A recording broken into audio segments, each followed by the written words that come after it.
Hi, Hi Patrick. How everyone. are you? Hey Derek, I'm good, thank you. How is it I'm going? I'm so excited to chat with you today. Oh, me too. I've been looking forward to it. And I heard This is, you had a few talks today already now. I had one on Monday with a Dutch designer. Yeah, Um, I was sort of teasing. This is the first time I've done something with Helsinki Fashion Week, and it feels a little like speed dating. They've been yes. introducing me to all these fabulous people, and Yes. maybe like digital speed dating because obviously because of what's happening in the world, it's all been virtual. But I'm so Mhm. happy to meet you today. Thank you too. It's Um, exciting. as you and I had emailed, and so I have kind of I have a pretty good idea of how you started your career in fashion. But if you could just remind me and anyone who's sort of watching, where are you from, where you went to design school, and how you got Yes. started on all this would be Yeah. great. So I grew up in Liverpool, which is like a city in the north of England, which is kind of famous for its kind of peacock style, kind of similar to New Jersey. Uh, and I've never then heard kind that. of That's actually great. That's actually yeah, perfect. That's yeah. It all makes sense when you know that. And after that, I when I was about 13, I started like selling bags and some evening things for just like people that lived on kind of in Liverpool, and they were always made from recycled fabrics, like dead stock fabrics, because there happened to be a chain of fabric stores there that sold that kind of stuff cheaper than normal stuff.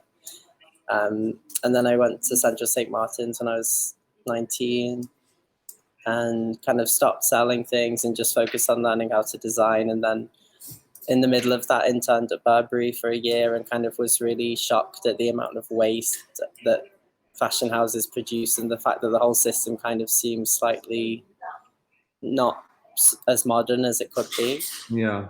Um, and then I went back to St. Martin's and kind of all this sustainability stuff had started to get kind of thrown around. And I was thinking, wow, actually, I've been doing those things since I was a child. So, I'll probably continue to do that because I'd got all my fabrics from Christopher Bailey at the time was still at Burberry. So I ended up with all these amazing Burberry fabrics, and we made the collection out of kind of the waste fabrics from the show. And then it was like the graduate collection was well received in the media, and there's a few celebrities wearing it and things. So then I started the brand and do a show once a year. And last year I did one in Helsinki, and the next one is a digital one called Catholic Fairy Tales, which is on Monday at 6:15 British Standard Time. I saw the one that was in Helsinki. It is on YouTube for anyone who is watching and curious to see it. I thought it was such a fabulous presentation, super diverse casting. Obviously, sustainability is such a big part of that show. Mhm. Um, that was great. What I can't wait Thank to see the you. one on Monday. How is sort of? I mean, you've obviously done two shows, one that was in person and one that will be digital. How was that sort of flip or that switch? Yeah, I mean, initially I was,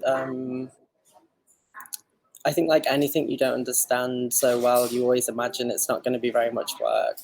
Like people that don't make people that don't make clothes always think, oh, you must be able to do it fairly quickly.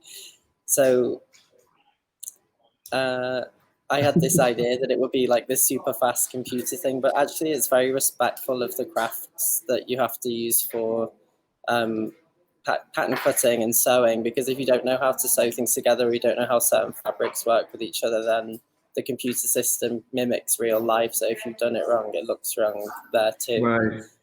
Yeah, so it was. I was kind of interested by that because it's people always talk about how the digital age is kind of ruining craft and all this stuff, but I think actually at the moment anyway, the programs are quite respectful of the knowledge you have to make the I clothing, had, and it. I had actually never thought about that those digital programs kind of rely on a knowledge of craft, Mm. the application of craft. Yeah, because I think initially they were developed to speed up the process of development, so you could go straight to factory. Right. So they kind of, at the moment, they're built to imitate real life. But I was actually saying I wish that they didn't imitate real life and you could turn the gravity off, so you could kind of do something a bit more crazy. Because I think most of the things I'd asked the computers to do, it was a lot for them to cope with because I was using too much fabric, and it's like digital couture almost. Like that funny show. What is that? Computer says no. Computer Yeah, says no. I think it said no quite a few. I think it was quite frustrating for the digital people that had to work on it. But it's been really interesting, and I think obviously that things were going this way anyway. But I guess the coronavirus has sped up the digital trajectory because, well, obvious reasons. I also think what's happened has not only sped up digital, but it's, hearing you talk about how you sort of organically came about the sustainability point of view with your brand and what you're doing, is that I find that the last 6 months has any little problem that we had. Obviously, you and I are talking about fashion, but that applies to any industry or social situation. The past 6 months has really fertilized that or like amplified it. Yeah, Whether that's sustainability in the supply chain or daily production, how fast department stores are putting stuff on sale, buying fur coats, or fake fur coats being exact in August and swimsuits in January. So it's been sort of incredible to see these smaller nuggets of ideas get flushed out by the past 6 months. yeah. And it's even like at the moment I'm actually in Italy doing a project for a brand here that's basically using their dead stock clothing and fabrics and kind of combining them together to make a new collection out of that. Which like I can't say the brand yet, but for me that's so fascinating because I've been harping on about this for like 3 years now, saying that was a really great way to use up things that were left over, and to see someone really kind of grab it by the horns and do it is super exciting. And when you think about it, I mean, I don't want to single Burberry out because a lot of brands did this, but there were a Yeah, lot of brands who would, they would burn dead stock, yeah, they yeah. would incinerate leather goods, which is, insane. Yeah, I mean that's the thing is that because it's not. I think if you get the right people in to reimagine these things, the financial aspect of the first of all, the marketing story behind it is huge. Also, the value of the actual item is higher because it has a longer story to it, and I think that's what people buy into now. They don't necessarily buy into just a product; they buy into like the story around it, and Right. to know that you might be using like Anna Wintour's old Chanel bag that's been like redone by Donatella Versace for Chanel or something like that. It's like, wow, I'm gonna spend like $50,000 on that Yeah, bag. yeah. Yeah. Increases its worth. What was that? Increases its worth. Yeah, it does. I really do think it does actually. And anyone that does clothes as well, like takes anything apart, when you take it apart and put it back together again, obviously it takes more time because you're doing kind of two things. Yeah. So even time wise, it's worth more. Patrick, I was so I was so touched, I guess, or I could identify with some of the brand story that you sent about growing up in a super religious family and having an alternative lifestyle, so to speak. And I know some of what we're supposed to talk about today is sort of how the digital world can help support those kind of stories. Yeah, That was so nice of you to share, and it's so great to see that have sort of a positive. Not all those stories end up with happy endings. I'm happy to see that all worked out or is working itself out. I'm sure it's not. yeah. I mean, that's been the really interesting thing, because the first collection I did was based on a climbing trip my dad did to Mont Blanc in the Alps when I was 6, and the idea of kind of climbing up the mountain with him, with my like glamorous Liverpool mom, and you know, like mixing all that together. But in, at the same time, it really brought me and dad closer together, because I had to speak to him a lot about all this climbing equipment that I had obviously no idea what it was. And that was really interesting, because it was the first time I'd done anything where we could really actually talk about something that I was working on together. And then the second one was based on dad being a firefighter and my mom and her 6 sisters, and imagining them making this like glamorous Liverpool fire brigade, because women tend to put out all the fires in families.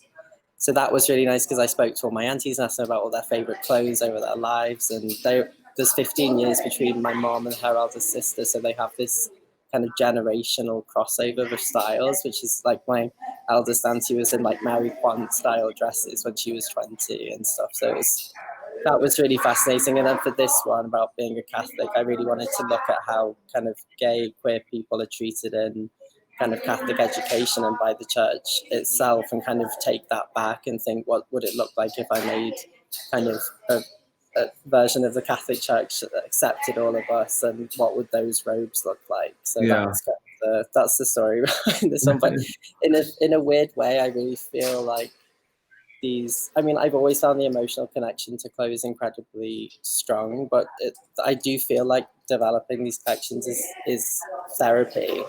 Yeah. Like, and I know not only therapy for you, but I also think nowadays, as we become more conscious of what we're buying, we also want to make sure that I think storytelling is also important to brands.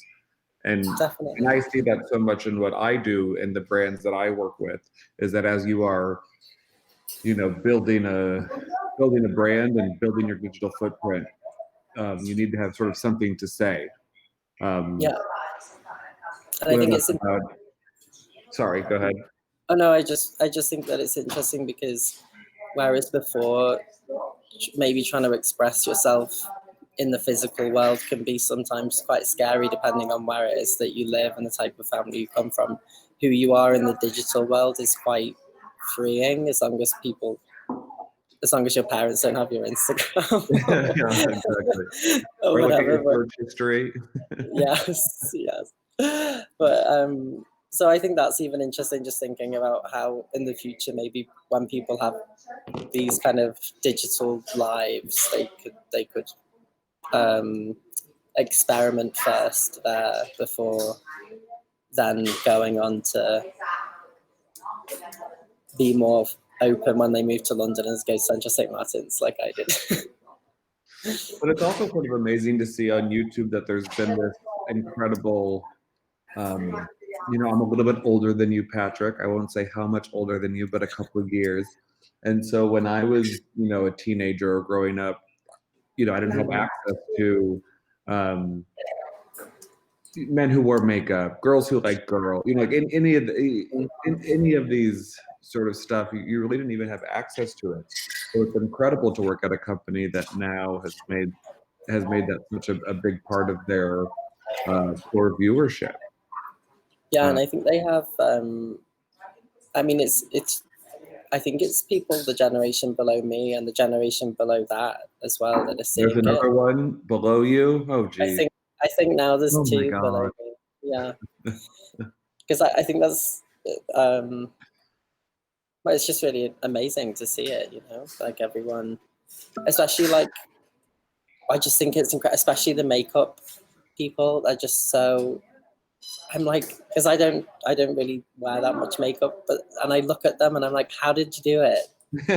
It's like, how did you paint that on a face? Like, I couldn't even paint that on a canvas.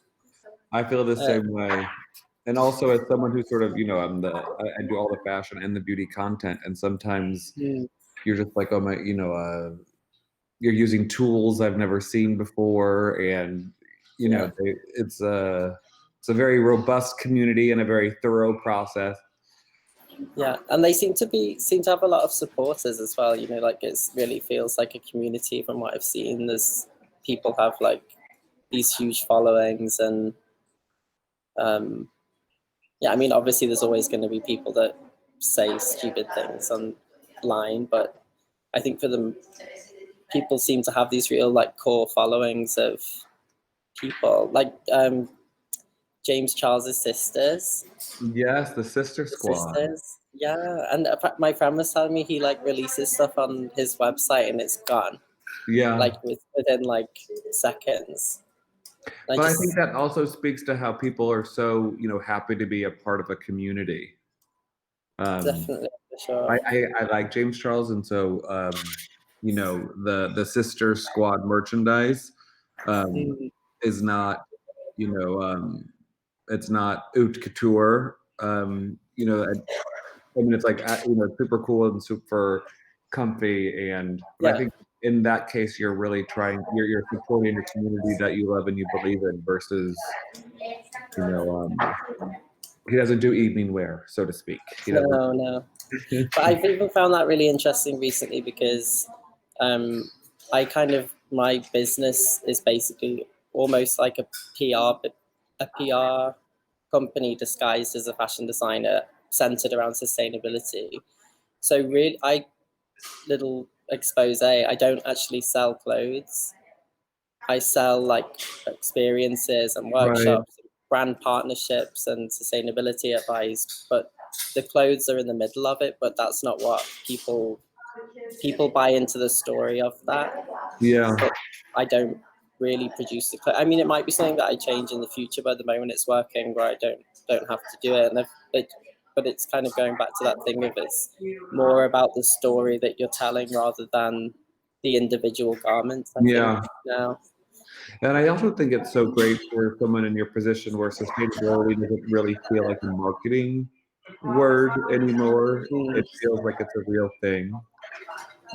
yeah, People are actually legitimately worried about it versus like, oh, the trend this season is sustainability. It feels like now a way of life we have to think about. yeah, definitely. But I think it's really important that people don't. I think sometimes people can be a bit serious with it and they kind of go in all guns blazing with these like really horrifying statistics and like we all know if you do that with anything, people's reaction is just to close down. Yeah, I think you're So right. I think if you can do a small project here and there, or you can change one pair of jeans into something better or whatever, like for me that's great. Like these big brands are like huge ships. Like I'm in my tiny sailboat and I can spin around in whatever direction I want to go in, or sink or float, whatever. But if you're the Titanic, Or it's a lot jump harder. ship. Or jump ship, yeah. just swim away. And I think for these like bigger brands, they're such huge Titanic ships that they need time to do their U-turn or whatever. Yeah, So it's a few things at a time, and then eventually, because the only other way for it to happen is if the brand completely stopped everything they did for 2 years, restructured everything, and yeah, then opened again. But we all know shareholders aren't going to let that happen. So yeah. And retrained all their workers or find new factories. yeah, It's, yeah. it's not that easy, is it? No, and then you have to think: is it sustainable to put all those people out of a job and Yeah, all that? Because I think that's also the nice-ish thing that came from recent events, is that people have kind of put a bit more of an emphasis onto the people that actually make the clothes, which has always been kind of missing. Because I think like when it is just a marketing thing, people talk a lot about fabrics, but not necessarily about where it's made or who made it and how you treated the person that did make it. So yeah, that's been kind of, I mean, it's because they treated them badly during the virus, but hopefully it's shone a bit more of a light onto the fact that people, I mean, I've always thought the most important part of sustainability is the people, and then everything else should come after that, I think, because yeah, otherwise it seems a bit stupid. So Patrick, where do you hope to be in 5 years? Talk to me about your five. This is true mentorship. 5 year Tell me your plan, 5 year plan, your 10-year plan. 10 year. But the idea is eventually that, so at the moment I kind of work where I have these brand partners and I work with them on like different projects throughout the year. And then the idea is that eventually the brand partnerships would become more desirable to more brands, but I'd always keep it at 5. But then the value of each partnership would go up as more people wanted to do it. But obviously whoever kind of either is like the highest bidder or gets in first, they're the 5, and then it's closed for the year, and they're the projects I work on. And then there'd always be one independent collection that I did myself that's always kind of offered as kind of like an open source thing on different ways to be sustainable in a brand, basically. Right. So that's kind of the idea, but I'm aware that it's a very different way of a fashion business working. But if you think about it, that's exactly how a PR business works. They have their brands and they help them, and they promote advise, themselves. they try and Yeah, streamline their yeah, guide offering. to the world. Exactly. Yeah, so and then obviously now there's this whole thing of clothes being able to be worn digitally, which is really interesting because suddenly you can make like 1 million of the same thing and it's not anywhere near as harmful as making Yeah. it in real life. So, and you can also offer them at a slightly lower price and things, so it's easier for people to get them. So We're sort of curious to see. Oh, okay. Sorry. We're just going.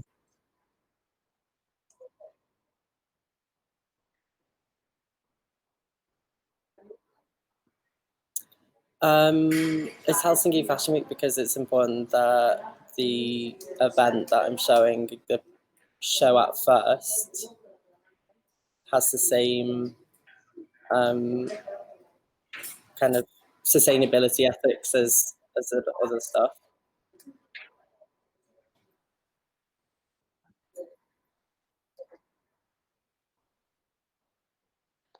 So whether designers or writers or editors or anybody,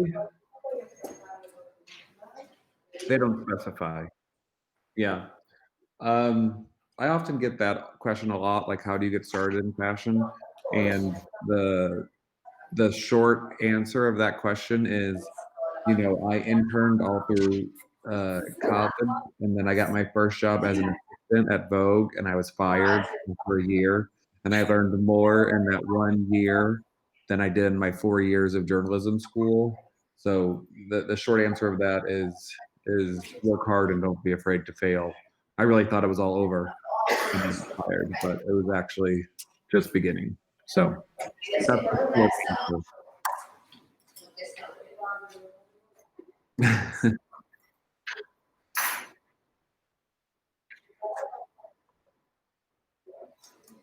Um, I mean, Patrick and I sort of were talking about this.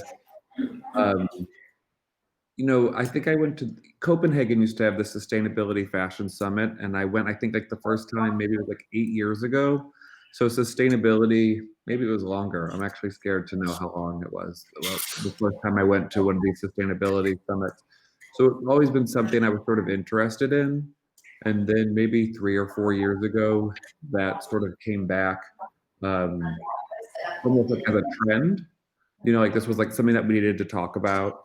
And I really feel like in the last 6 months, sustainability, supply chain, all these words have become core tenets of a brand. So now I think that is the that is the new. It's been great to see that go from an idea to a buzzword to a core tenet of business. So I think now brands that are not sustainability in their core are going to struggle going forward. Or at least I hope so, because it's important to know what you're making and how you're making and where it's coming from. So, Yes, yeah. definitely. Oh, that Okay. was easy. Patrick, I'm so happy that we finally got, I mean, to meet, albeit digitally, over these Yeah, devices. And I hope sure will be. next Helsinki Fashion Week I can be there in person, and maybe if they allow Americans in Europe anytime soon, maybe even before that. But thank you for doing Hopefully. this today. No, thank you too. It's been great. Thanks so much. And thanks everyone for watching as well. Have a good one, guys. Bye.